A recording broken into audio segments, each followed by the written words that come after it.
Tidak ada ya di dalam Islam itu melawan kejahatan dengan kejahatan. Seruan Quran dan seruan Rasul itu adalah melawan kejahatan itu dengan kebaikan. Gitu. Karena kalau kita melawan kejahatan dengan kejahatan, kita juga jadi penjahat. Sama-sama berbuat jahat.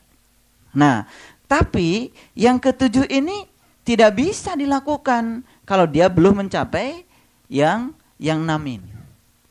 Baik, sekarang saya akan urai sedikit. Yang pertama, menepati janji Allah. Menepati janji kepada Allah. Kalau di Quran ada seruan, penuhilah janji-janjimu. Ini seruan kepada siapa? Kepada siapa? Penuhilah janji-janjimu. Nah, mu di situ siapa? Penuhilah janji-janjimu. Jelas mu di situ adalah orang yang pernah berjanji. Penuhilah janji-janjimu. Jelas. Seruan itu diserukan kepada yang pernah berjanji. Yang belum pernah berjanji, ya tidak bisa. Misalkan kita menagih janji. Kepada siapa? Pada yang berjanji. Ya kan? Masa orang tidak janji, tiba-tiba, lu gimana sih? Tidak menepati janji? Kapan gue berjanji sama lu? Coba. Belajar fokus. Udah tafakur, sudah meditasi, sudah sholat khusyuk, ya, sudah belajar. Kalau ditanya tuh jangan ngawur jawabannya. Saya siapa? Macam-macam. Ya saya pertanyaan kan sederhana. Penuhilah janji-janjimu. Mu di situ jelas diserukan kepada mereka yang pernah berjanji. Makanya di Quran ya banyak statement ya ayyuhalladzina amanu aufu bil uqud. Banyak? Banyak nggak atau sedikit? Lah kalau nggak pernah baca Quran nggak ngerti banyak sedikitnya. Tapi percaya nggak sama saya kalau banyak di Quran statement seperti itu? Ya percayalah karena yang ngomong saya kan. Tapi nanti buktikan jangan-jangan saya juga salah ngomongnya. Ya ayyuhalladzina amanu aufu bil uqud. Hai orang-orang yang beriman, penuhilah janji-janjimu. Akad. Gitu. Nah, sekarang saya tanya lagi. Jadi kalau begitu, ya, yang sudah berjanji itu siapa? Sekarang udah panas nih. Orang yang beriman, nggak ngawur lagi. Kan tadi, hai orang-orang yang beriman, penuhilah janji-janjimu. Berarti yang sudah berjanji itu adalah orang yang beriman. Kebalikannya, kalau orang nggak mau janji, nggak iman. Di zaman Rasul, ya, di zaman Rasul tidak ada orang masuk Islam tidak berbaiat. Semua orang masuk Islam pasti berbaiat dulu. Karena baiat itu hukumnya wajib sebelum seseorang beriman. Innalladzina yubayyi'unaka innama yubayyi'unallah. Barang siapa yang berbaiat kepadamu, sesungguhnya dia berbaiat kepada Allah. Baiat itu bukan janji, tapi baiat itu dari kata baya'a yubayyi'u bai'atan. Itu adalah transaksi. Makanya sebelum seseorang itu beriman, dia harus bertransaksi dulu dengan Allah, disaksikan oleh Rasulullah di zaman Rasulullah. Tapi ketika sepeninggalnya Rasul, gelar kerasulan sudah tidak populer lagi. Dan tidak ada lagi gelar kerasulan setelah itu. Nah sekarang tugas kerasulan itu dititipkan kepada para ulama. Ulama yang dapat mewarisi ilmunya Rasul. Maka yang berhak untuk menjadi saksi bagi kita dalam konteks sekarang, ketika kita bertransaksi kepada Allah adalah para pewaris tugas kerasulan yang kemudian dalam bahasa Quran disebut dengan mursyid. Mayahdillahu fala mudhillalah wa mayudlil falan tajidallahu waliya mursidan. Malam ini kita akan masuk pada pendalaman itu karena di ayat berikutnya kita akan masuk ke sana. Ya, mayahdillahu fala mudhillalah. Ya. Allah menunjukkan kepada siapa yang berhak untuk ditunjukkan. Allah hanya akan menunjukkan kepada mereka yang mau.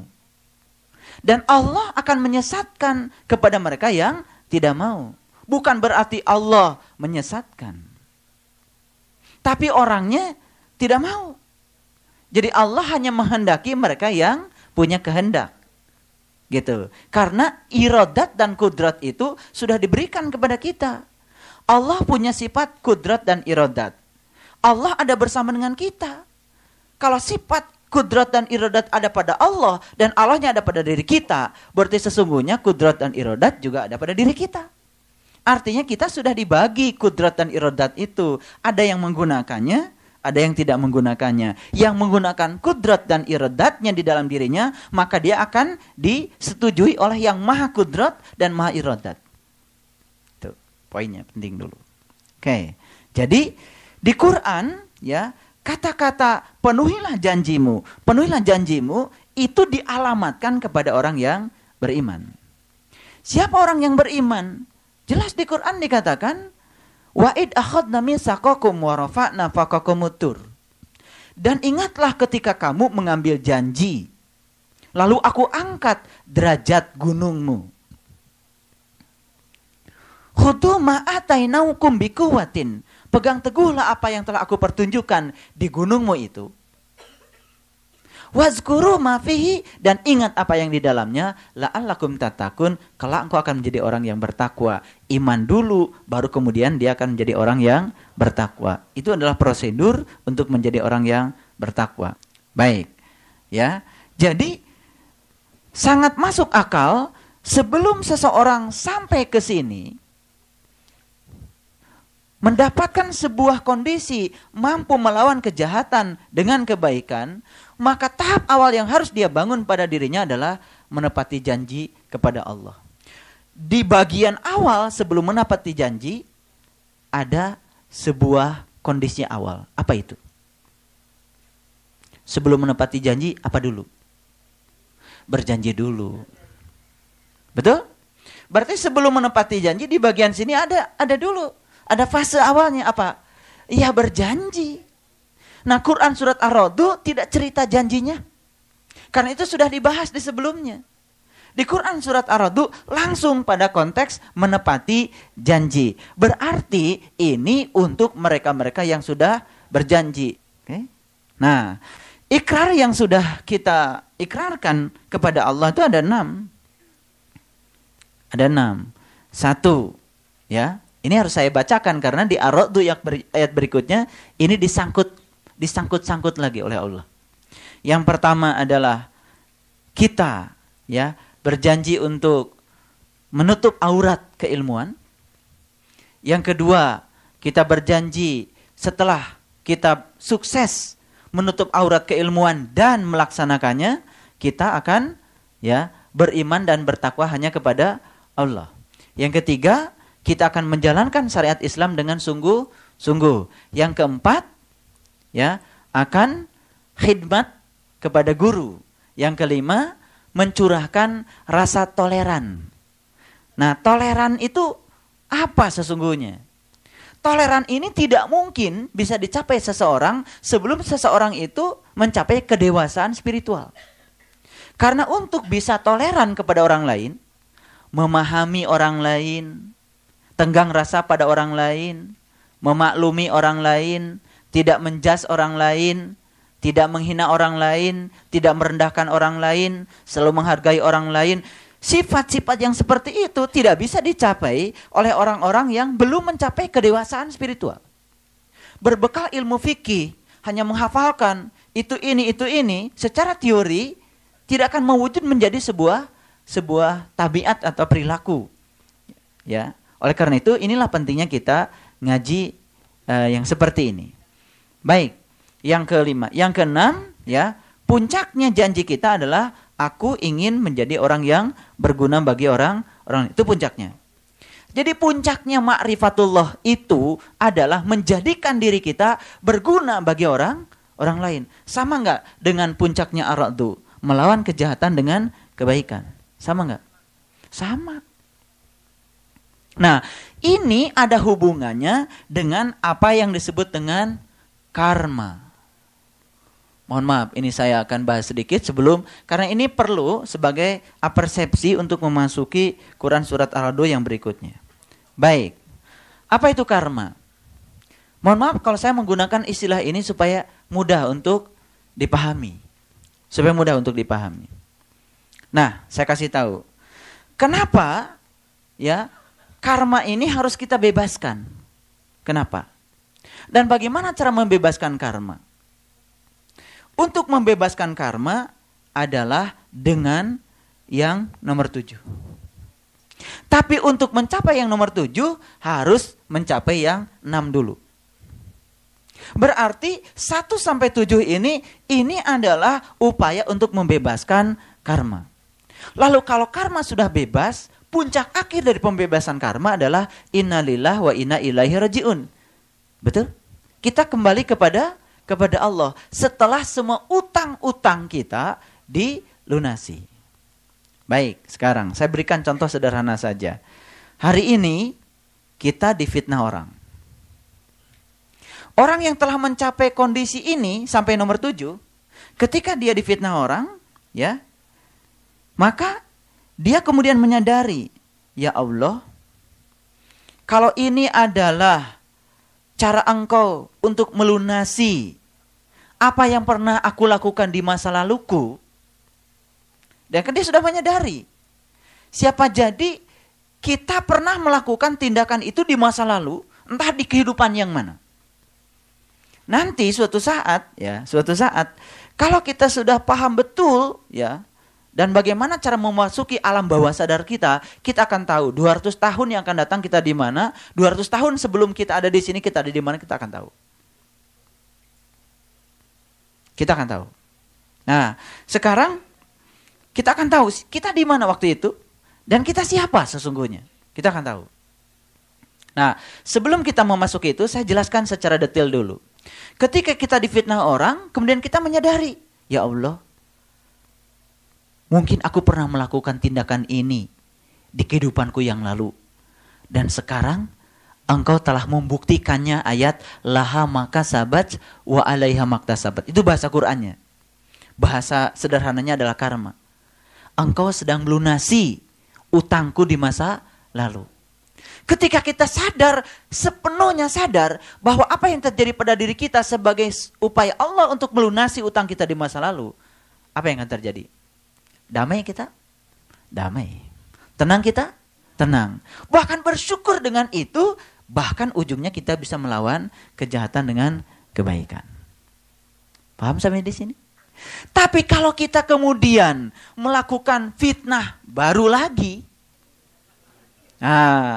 begitu orang jahat pada kita, kita kemudian jahat. Betul, hutang kita sedang dibayar. Tetapi saat itu kita sedang membuat utang baru untuk dituai pada kehidupan yang mending kalau bisa dilunasi lagi di kehidupan yang sekarang. Tapi kalau kita kehabisan waktu untuk menggunakan tubuh ini, karena tubuh ini habis masa kontrakannya dan tidak layak pakai lagi untuk jiwa kita, maka kita harus keluar dari sini. Keluar dari sini kita masih punya utang. Berarti kita akan turun lagi untuk menyelesaikan utang. Maka kita akan terus terjebak dalam konsep lahir, mati, lahir, mati, lahir, mati berjuta-juta kali. Paham maksud saya? Oke. Ya, oke. Jadi mohon maaf. Saya ketika mendapatkan pemahaman Ar-Ra'd itu, ya, menggigil, sering sekali saya menggigil. Karena saya tidak seperti ini, ya. Kondisinya itu luar biasa, sangat luar biasa. Apalagi kalau saya berbicaranya kepada orang yang salah. Kepada orang-orang yang saya anggap sudah cukup dewasa saja, saya berat bicaranya. Karena apa? Ini sudah melampaui paradigma agama kita yang selama ini kita pegang. Dan ini perlu kepercayaan. Jadi tolong jaga kata-kata ini. Saya mencoba untuk membahasakan kira-kira yang bisa dipahami oleh ayahanda dan bunda dulu. Yang kira-kira belum bisa dipahami, saya tinggal dulu. Nanti pada saatnya saya akan bicarakan. Kuncinya cuma satu saja. Mengamalkan yang kita tahu, maka Allah akan mengajarkan apa yang kita tidak tahu. Itu saja. Kuncinya itu. Jadi sebetulnya ketika seseorang sudah mencapai ini, peluang dia untuk terbebas dari karma besar sekali. Tapi ketika orang masih mudah marah, mudah tersinggung, mudah membalas, reaktif, dan lain sebagainya, itu artinya orang itu masih akan terkungkung dalam siklus hidup mati. Pertanyaan yang paling mendasar bagi kita sekarang, saya ingin tanya, kita tuh sebetulnya sudah di mana? Menepati janji, ya, yang 6 itu, apakah kita sudah cukup toleran? Apakah kita sudah cukup paham? Atau kita masih gampang menghukum, gampang menghujat, gampang menghina, gampang merendahkan? Artinya kita belum cukup toleran. Ketika kita mudah berkata-kata, dan kata-katanya itu juga tidak bermanfaat terhadap sebuah peristiwa, dan kita tidak yakin kalau peristiwa itu Allah yang mengatur di belakangnya, kan secara tidak langsung kita sedang menghina Allah. Dan di sini adalah perapihan ini harus dilakukan sekarang dalam kehidupan yang sekarang. Perapihan ini harus dilakukan sekarang.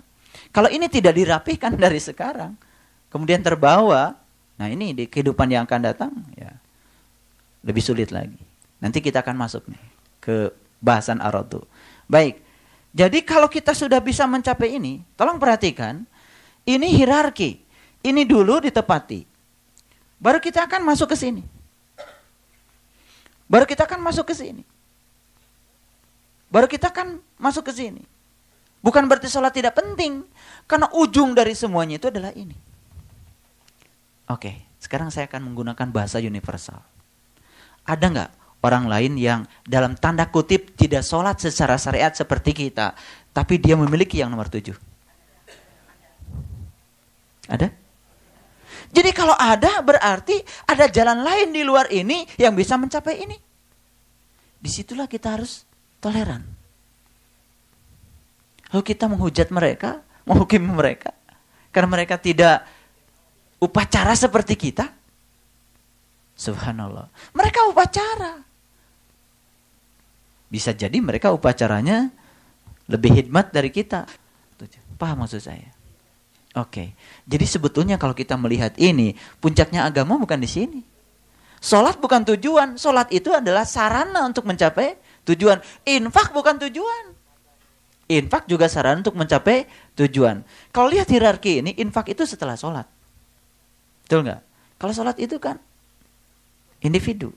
Kesalehan individu. Kalau infak itu kan sudah bagaimana kita mengalahkan diri sendiri untuk berbagi kepada orang lain. Itu sudah lebih tinggi lagi hierarkinya.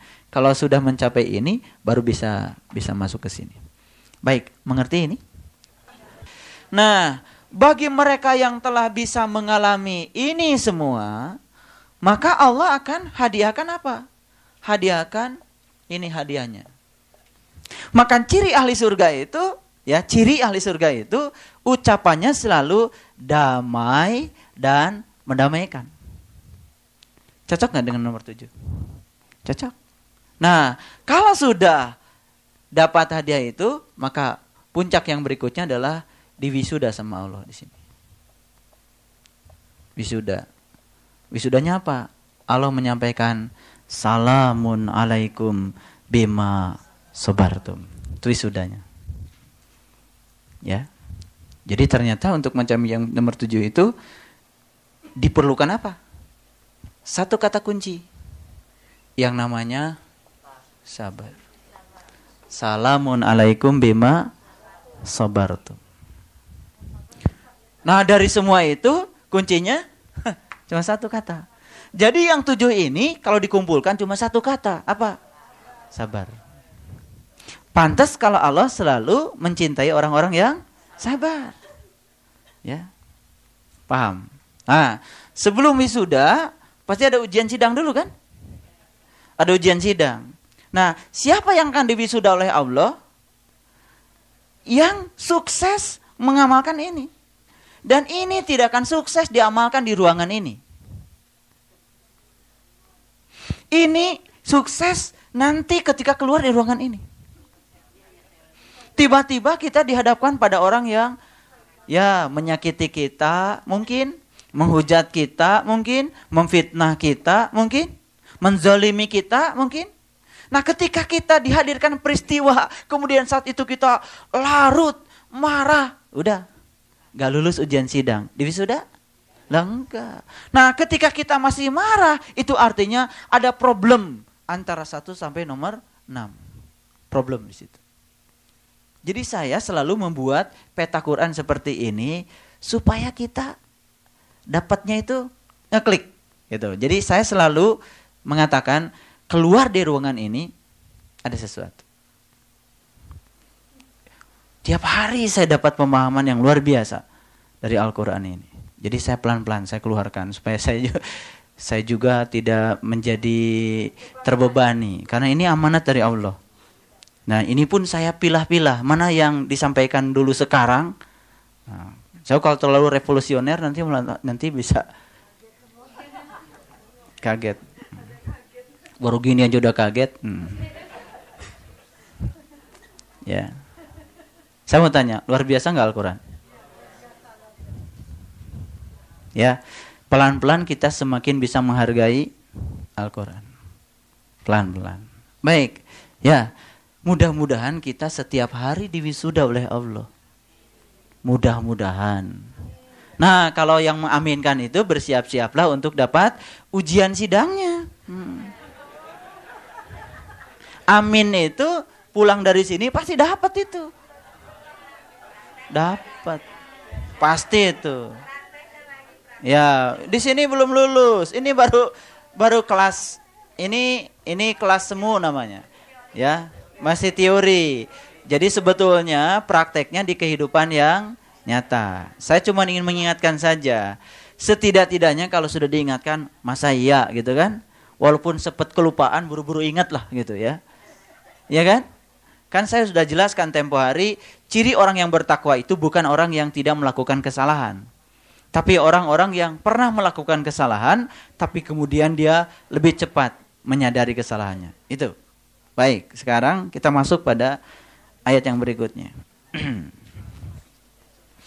Nah, ayat 25. Orang-orang yang merusak janji ya kepada Allah. Ya. Bukan janji Allah. Janji kepada Allah. Setelah diikrarkan dengan teguh. Betul? Pernah mengikrarkan kita? Kencang mengikrarkannya? Ya. Berjanji itu harus teguh. Sepenuh hati kita. Nah, orang yang setengah-setengah ketika tawajuh, perjalanan spiritual berikutnya pasti nggak beres. Saya bisa menyaksikan dan membuktikan bahwa orang-orang yang selanjutnya perjalanan spiritualnya nggak beres, itu adalah orang-orang yang setengah-setengah memasuki ilmu ini. Kalau setengah-setengah memasuki ilmu ini tidak punya kesabaran, ya, untuk datang ke pengajian saja, itu sudah merupakan suatu berat yang luar biasa. Jadi saya ingin menyampaikan selamat untuk mereka yang begitu mudah bisa datang di sini. Itu adalah harta karun yang luar biasa dari Allah.